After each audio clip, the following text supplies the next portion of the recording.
sa mga sa mga pastor na hindi marunong magpastor. Ayan. Circuit 34, nandiyan po yan, pagka binasa ng buo yan. Mabasahin natin para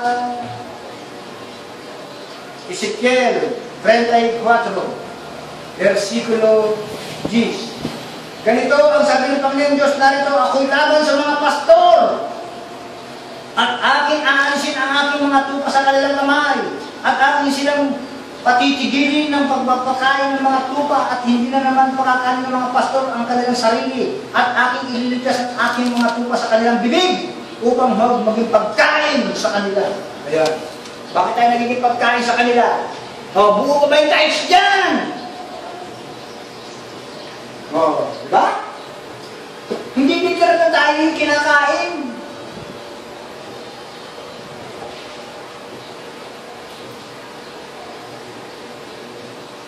Ang kinakain nila, yung sa atin, yung pinaghirapan natin, yung ibinigay natin na para sa Diyos.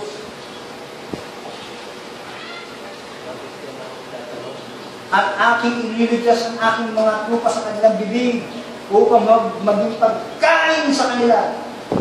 Tingnan mo? Gayon ko hahanapin ang aking mga tupa at ililigtas ko sila sa lahat ng dako na kanilang pinangalatan. Pero mo, hindi ka para tayo.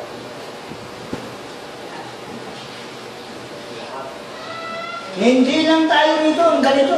Meron pang mga pangyayari yan. Sa lahat ng dako tayo, dako lang, isang bang dako ng Pilipinas? So, ibig sabihin, no?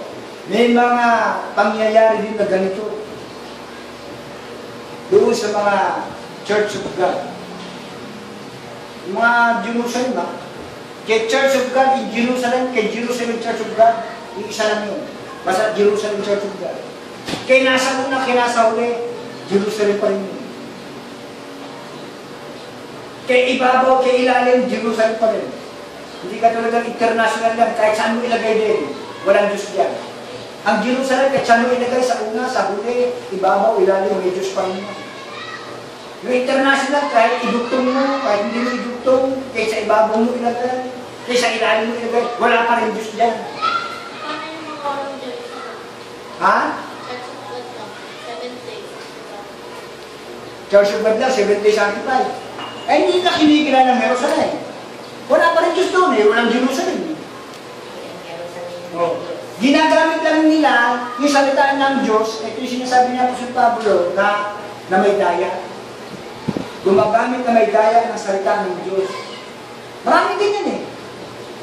Magbabasa ng salita ng Diyos, ipaliliwanag na may daya sa pamamagitan ng kanilang mainang na talumpati at mabuting pananalita, dinadaya ang mga puso ng mga walang malay. Maraming ganyan. Kaya nga sabi ni Kristo, mag-ingat kayo na baka kayong mga iligaw ni Numan. Marami ang parito sa ating pangalan. Kristo ang daladala. Pero ililigaw ang marami. Jerusalem din ang dala. Diba? Kaso, 40 doctrines lang. Kaya nga sabi ni Kristo makikilala ninyo. Pero hindi naman lahat. Kasi mabibigyan ng mga probation din, yung mga good in heart Makikilala mo naman yung mga good in heart Diba? Dahil ng pinagsimbahan natin ng karangsan, makikita mo yung kadalisayan ng puso nila.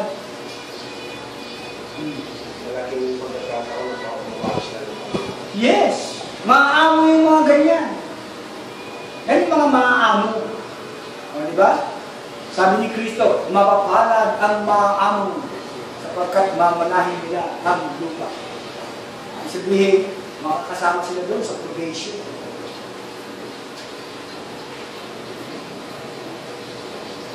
Diba? Ang sarap Ang sarap kung nasa katotohanan ka. Kaya nga sabi ni Kristo, pakabadalin mo sila sa katotohanan. Ang salita mo'y katotohanan. Kasi marami nagbabasa ng Biblia, binabasa nyo na, pagdating interpreted.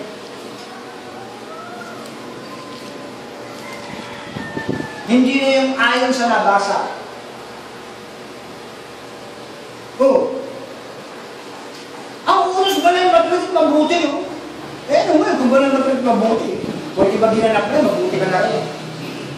Pero ang bagay ng tao, pagka ginanap mo, mabuti ka. Pero ang bagay ng Diyos, kaya mo isasagawa yan dahil mabuti kasi ang masama nasa iyo. Oh, di ba? Hindi nila alam yan. Hindi nila alam yan, kahit sino. Kano namamahal mo? Ano? Paano yun? Pagka bago ako ng mabuti, masama kinasa ako samantala sinabi ni Apostol Santiago eh. Sa nakakaalam na ng paggawa ng mabuti at ito hindi ginagawa, ito'y kasalanan sa kanya. Hindi po ito mabuti, 10 utos na. Oo, di ba? Kaya nga dalawa yan eh. Dalawang magkaiba yan. Oo. Ituturo naman sa'yo na pala na Espiritu yun, hindi po ito mabuti. 10 utos na isa sa 10 utos na yun. Eh sabi ni Kristo, isa ang mabuti, ang Diyos. Oo, di ba? Ang Diyos na pala mabuti, no? Ay, ikaw ito sa mabuti rin. Pero hindi ko rin mabuti. Pag isinagawa mo yung mabuti ka na. Ano sinabi niyo ng Diyos? Ano yung bagay ng Diyos? Kaya mo gagawin yung mabuti na yun kasi ang masama nasa iyo. Totoo naman eh. Huwag kang papatay. Kasi sinasabihin na huwag papatay. Kasi gusto mong pumatay eh, di ba? Di mas manasa iyo. Kaya sasagawa mo yung huwag kang papatay. Tayo ba? Ano pa natin mo? Wala na malay. Patay na nga tayo sa kasalanan. Paano na tayo mabubuhay pa rin? Pwede nang pumatay, pwede nang ganito, ganyan. Sentido mo lang yun. Sabi nga niya sa Pablo, huwag namang mangyari. Tayo mga patay na sa kasalanan. Paano pa tayo mabubuhay pa rin? Kaya nga mabubuhay ka ngayon, sa pananampalataya, hindi ka na mabubuhay sa wag. Pero pagka nabubuhay ka pa sa mga wag. May ego pa, no? Ang masama nasa iyo. Kami yung bagay ng Diyos, ano?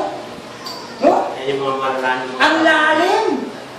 Kaya nga sabi sa ipagpapatuloy pa yung unang Korinto 2, ang sa Espiritu nagsisiyasat sa lahat ng bagay.